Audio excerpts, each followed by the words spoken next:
Dear student, आप सभी का स्वागत है हमारे channel dear DP sir learn with fun. आप सभी का पुनः स्वागत है। आज हम जानने वाले हैं सोशल साइंस कक्षा 10 सामाजिक विज्ञान पुस्तक में अपना अध्याय 11 से आगे के अध्याय के कुछ इंपॉर्टेंट क्वेश्चन रह गए थे। लगातार वीडियो जो विद्यार्थी उनके कमेंट्स आ रहे थे कि सर आगे के क्वेश्चंस भी बताइए। तो चलिए हमारा ये वीडियो ये 11 चैप्टर से आगे क्वेश्चन में बताने वाला हूँ, तो जल्दी से हम देख लेते हैं। हमारा जो 11वां चैप्टर है विनिर्माण, ये इसके जो क्वेश्चन आंसर आने वाले हैं 2 नंबर का, ये हमारे एग्जाम में इससे संबंधित क्वेश्चन आंसर आएंगे। तो इसके इम्पोर्टेंट क्वेश्चन हम जान लेते हैं। इसमें लघुत्रात्मक टाइप के या अति लघुत्रात्मक टाइप का क्वेश्चन इससे आने वाला है। तो चलिए जानते हैं, ये आ गए इसके क्वेश्चन आंसर। इसमें क्वेश्चन आंसर ये आएगा, देखिए अति लघुत्रात्मक टाइप के क्वेश्चन आपको सभी याद करने हैं। मैं केवल कुछ क्वेश्चन बताऊंगा, लेकिन इसका मतलब ये नहीं कि केवल आप उनको ही पढ़े, आप सभी क्वेश्चन पढ़े ताकि ज़्यादा से ज़्यादा अच्छे मार्क्स आ सके। लेकिन मैं और इम्पोर्टेंट क्वेश्चन इसलिए बता रहा हूँ ताकि आप उनको ज़्यादा अच्छी तरीके से याद कर सकें। तो यहाँ पर देखिए क्वेश्चन नंबर 2, भारत में पहला सूती वस्त्र कारखाना कहाँ और कब स्थापित किया गया, ये इंपॉर्टेंट है। क्वेश्चन नंबर 3, विनिर्माण उद्योग से क्या आशय है, ये भी इंपॉर्टेंट है। इसके अलावा अगर मैं बात करूं तो इसमें इस प्रकार के क्वेश्चन भी आ सकते हैं, जैसे इस प्रकार के क्वेश्चन आ सकते हैं। 2 नंबर का है तो भारत में पहला सूती वस्त्र कारखाना कहाँ और कब स्थापित किया गया, यानी कहाँ बताएंगे उसका 1 नंबर, और कब स्थापित किया गया इसका बताने पर 1 नंबर। इस प्रकार के क्वेश्चन इसमें आ सकते हैं। और इसके अलावा इसमें क्वेश्चन नंबर 5 इंपॉर्टेंट है, भारत में सूती वस्त्र, राजस्थान में सूती वस्त्र उद्योग किन जिलों में है। इसके अलावा हम देखें क्वेश्चन नंबर 9, मैग्नीशियम सल्फेट और सोडियम सल्फेट के कारखाने कहाँ पर है।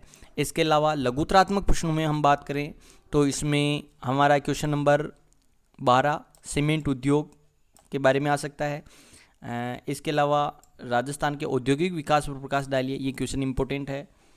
ये 2 क्वेश्चन इंपॉर्टेंट है। इसके अलावा ये सूती वस्त्र वाला मैं पहले बता चुका हूँ, तो इसको आप पुनः देख सकते हैं। ये सूती वस्त्र के बारे में जरूर क्वेश्चन आता है। और इसके अलावा ये मानचित्र में इससे संबंधित क्वेश्चन आ सकते हैं, जैसे मानचित्र में बोकारो, जमशेदपुर है, निम्बाहेड़ा, राजस्थान में निम्बाहेड़ा, रामपुरा अगुचा, इस प्रकार की जो इससे मानचित्र के क्वेश्चन भी आ सकते हैं। तो इनमें जो मानचित्र उनको आप जरूर देखिए।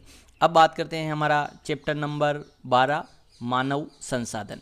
ये हमारा जो 12वां नंबर का जो चैप्टर है ये भी 2 नंबर का है। इससे भी अति लघुत्रात्मक और लघुत्रात्मक टाइप के ही क्वेश्चन, अति लघुत्रात्मक और लघुत्रात्मक टाइप के ही क्वेश्चन आएंगे। तो हम देखते हैं इसमें 2 नंबर का ये जो हमारा चैप्टर है इसके इंपॉर्टेंट क्वेश्चन। फर्स्ट तो हम देखते हैं इसमें 2 नंबर का, तो उस प्रकार के आ सकते हैं 2 क्वेश्चन, जैसे कि छोटे छोटे 2 क्वेश्चन भी आ सकते हैं और एक लघुत्रात्मक टाइप का क्वेश्चन भी आ सकता है। तो छोटे सारे क्वेश्चन आपको अति लघुत्रात्मक वाले सारे क्वेश्चन याद करने हैं। इसमें मैं ये इंपॉर्टेंट 10वां क्वेश्चन लिंगानुपात क्या है, ये थोड़ा इंपॉर्टेंट लगता है। क्वेश्चन नंबर 9 ये भी इंपॉर्टेंट है। और बाकी के छोटे छोटे क्वेश्चन आपको सभी याद करने हैं, लेकिन ये दोनों इंपॉर्टेंट है। अब बात करते हैं क्वेश्चन लघुत्रात्मक प्रश्नों में।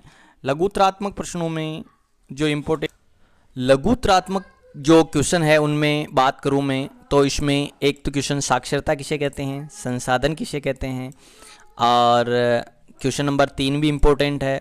इसके अलावा अगर हम बात करें क्वेश्चन नंबर 5 जनसंख्या वृद्धि दर को नियंत्रित करने के उपाय, और क्वेश्चन नंबर 6 ग्रामीण से शहरी क्षेत्रों की ओर जनसंख्या प्रवास के कारण, यानी गांवों से लोग शहरों की तरफ क्यों जाते हैं इसके कारण बताने। सीधे से सरल क्वेश्चन, ये इंपॉर्टेंट क्वेश्चन इससे बनते हैं, जो कि इंपॉर्टेंट आपके एग्जाम में आ सकते हैं, या छोटे छोटे 2 क्वेश्चन भी आ सकते हैं। अब बात करते हैं हमारा चैप्टर नंबर 13 परिवहन और संचार। परिवहन और संचार में आपको ये चार्ट जरूर आपको याद होना चाहिए। परिवहन के साधन कितने प्रकार के होते हैं, इस प्रकार का आप अगर चार्ट आ जाए तो इस प्रकार का अगर चार्ट बनाएंगे तो आपके पूरे मार्क्स आने की उम्मीद रहती है। तो चलिए हम आगे इसके इम्पोर्टेंट क्वेश्चन आंसर देखते हैं। ये हमारा जो चैप्टर है 3 मार्क्स का है, और इसमें ये 3 मार्क्स आप देखिए। इसमें स्वर्णिम चतुर्भुज योजना के बारे में आपके मैप में आ सकता है, यानी जो 4 महानगर है दिल्ली, मुंबई, कोलकाता और चेन्नई, इनको जोड़ने की जो रोड परियोजना उसको स्वर्णिम चतुर्भुज योजना कहते हैं। आप इस प्रकार की ये भी आ सकता है।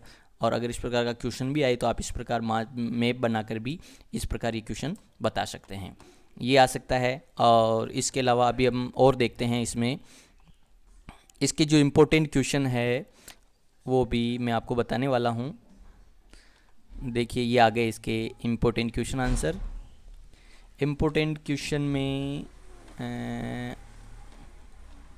ये आ गए हमारे इम्पोर्टेंट क्वेश्चन महत्वपूर्ण बिंदु में। ये 3 नंबर का है, तो इसमें एक छोटा क्वेश्चन और एक बड़ा क्वेश्चन आ सकता है, यानी इस चैप्टर के अति लघुतरात्मक और लघुतरात्मक दोनों ही इम्पोर्टेंट है। अति लघुतरात्मक क्वेश्चन आपको सारे याद करने में पहले भी कह चुका हूँ। अब इसमें क्वेश्चन नंबर 3 जो कि 4 महानगरों को जोड़ने वाले राजमार्ग का नंबर नाम बताइए, मैं बता चुका हूँ, स्वर्णिम चतुर्भुज। ये छोटे छोटे क्वेश्चन इंपॉर्टेंट है। और इसके अलावा लघुतरात्मक में बात करूँ तो क्वेश्चन नंबर पहला प्रधानमंत्री ग्राम सड़क योजना, और क्वेश्चन नंबर 3 भी इम्पोर्टेंट है, सीमांत सड़कों का महत्व। क्वेश्चन नंबर 4 भी इम्पोर्टेंट है, जल परिवहन सबसे सस्ता परिवहन क्यों। और इसके अलावा इस चैप्टर में अब ये देखिए क्वेश्चन नंबर 5 भी इम्पोर्टेंट है, भारत के प्रमुख अंतर्राष्ट्रीय विमानपत्तन। और ये छठा पाइपलाइन परिवहन के लाभ, यानी ये क्वेश्चन लगभग दूसरे को छोड़कर सारे इम्पोर्टेंट है। और इसमें ये विमानपत्तन वाला जो क्वेश्चन है अपने मैप में ज़रूर आएगा, इसको याद रखें। भारत के जो 4 महानगर है और इसके अलावा 4 महानगरों के जो अंतर्राष्ट्रीय हवाई अड्डे बंदरगाह है उन सबको आप ज़रूर देखें। और ये वैसे सरल क्वेश्चन है, आप इनको सारे क्वेश्चनों को देखें।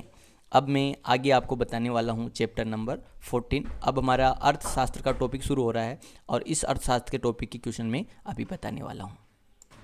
ये जो 14वें नंबर का अध्याय है आर्थिक अवधारणा और नियोजन, इस चैप्टर से 3 नंबर के 3 छोटे छोटे क्वेश्चन आएंगे, यानी अति लघुतरात्मक टाइप के 3 क्वेश्चन इस चैप्टर से हमारे आने वाले हैं। तो वैसे छोटे क्वेश्चन आपको सभी याद करने हैं, लेकिन बहुत सी बार इससे बड़े क्वेश्चन भी पूछे गए हैं। तो आप इसमें एक तो ये ध्यान रखें, नीति आयोग वो काफ़ी चर्चा में रहता है, तो नीति आयोग के बारे में क्वेश्चन छोटा सा आ सकता है कि इसकी स्थापना कब हुई, इसके अध्यक्ष कौन होते हैं, इस प्रकार के क्वेश्चन, इसके कार्य बताइए, इस प्रकार के क्वेश्चन आ सकते हैं। तो इस क्वेश्चन को आप ज़रूर देखें, नीति आयोग के बारे में अक्सर पूछा जाता है। अति लघुतरात्मक क्वेश्चन मैं पहले बता चुका हूँ, सारे क्वेश्चन याद करने हैं, छोटे से क्वेश्चन, इनमें कोई दिक्कत नहीं है। अगर आपको अच्छे मार्क्स लाने हैं तो सारे क्वेश्चन याद करने चाहिए। अब इसमें छोटे क्वेश्चनों में बता दूँ, एक तो राष्ट्रीय आय, क्वेश्चन नंबर 3 राष्ट्रीय आय की गणना के लिए राष्ट्रीय आय समिति का गठन कब किया गया। इसके अलावा अर्थव्यवस्था को कितने क्षेत्रों में वर्गीकृत किया गया है, question number 5। Question number 8 Shri M Visvesvaraya की पुस्तक का नाम लिखिए। और क्वेश्चन नंबर 10 भी वैसे इंपॉर्टेंट है, नीति आयोग के अध्यक्ष कौन है, माननीय मोदी जी जो हमारे देश के पीएम है। जो प्रधानमंत्री होते हैं वो नीति आयोग के अध्यक्ष होते हैं। ये छोटे छोटे क्वेश्चन इंपॉर्टेंट है। लघुतरात्मक क्वेश्चन भी मैं आपको बता देता हूँ। एक तो ये राष्ट्रीय आय की गणना क्यों की जानी चाहिए, ये क्वेश्चन आ सकता है। और क्वेश्चन नंबर 2 भारत में राष्ट्रीय आय की गणना सर्वप्रथम किसने कब की, ये भी इम्पोर्टेंट है, छोटा सा क्वेश्चन। और क्वेश्चन नंबर 3 भी इम्पोर्टेंट है यहाँ पर। अब बात करते हैं इसमें आर्थिक नियोजन की, ये क्वेश्चन 8वां और क्वेश्चन नंबर 10वां, ये क्वेश्चन इम्पोर्टेंट है। इसके अलावा हम इसमें देखें प्रति व्यक्ति आय की अवधारणा, ये क्वेश्चन भी इम्पोर्टेंट है। अब ये क्वेश्चन इम्पोर्टेंट है, इसमें आप इनको ज़रूर देख कर जाइएगा। अब बात करते हैं हम चैप्टर नंबर 15 की। चैप्टर नंबर 15 से 4 नंबर का एक क्वेश्चन आएगा जो कि हमारे निबंधात्मक टाइप का या अति लघुतरात्मक टाइप का क्वेश्चन आएगा। इसमें हम देखते हैं लघुतरात्मक, इसमें अति लघुतरात्मक में भी आप याद रखें छोटे से क्वेश्चन आ सकते हैं, तो 8वां, 9वां और 11वां, ये तीनों इम्पोर्टेंट क्वेश्चन लगते हैं इसमें। और लघुतरात्मक क्वेश्चन में क्वेश्चन नंबर 1 कि भारत की जो अर्थव्यवस्था है वो अविकसित अर्थव्यवस्था के स्वरूप को व्यक्त करती है, उसके कारण बताइए, तो ये क्वेश्चन आ सकता है। 4 नंबर का क्वेश्चन आने वाला है, तो आप इस क्वेश्चन को ज़रूर देखें। और इसके अलावा हम देखें और क्वेश्चन नंबर 4 पिछले दशकों में भारत की राष्ट्रीय आय में होने वाली परिवर्तन क्या संकेत देते हैं, तो ये क्वेश्चन भी इम्पोर्टेंट बनता है, ज़रूर आएगा। क्वेश्चन नंबर 6 विनिवेश, ये क्वेश्चन भी आ सकता है। क्वेश्चन नंबर 8 वैश्वीकरण से लाभ बताइए। और क्वेश्चन नंबर 9 और क्वेश्चन नंबर 10, ये सारे ही क्वेश्चन इसमें इम्पोर्टेंट है और सरल क्वेश्चन। आप इसमें वैश्वीकरण क्या है, स्वदेशी की ये बारे में अभी चल रहा है, तो इसे क्वेश्चन पूछा जा सकता है और छोटे क्वेश्चन है, आप इसको याद करें। और बहुत से विद्यार्थी, अब क्या कि ये हमारा वीडियो थोड़ा लंबा हो रहा है, तो इसके बाकी के जो चैप्टर है वो भी मैं नेक्स्ट वीडियो में बताने वाला हूँ। इसके साथ साथ मैप भी मैं आपको बताने वाला हूँ, तो ये वीडियो हमारा ज़्यादा लंबा नहीं हो, इसलिए अपन इसको यहीं समाप्त करते हैं। Okay, thank you and bye bye.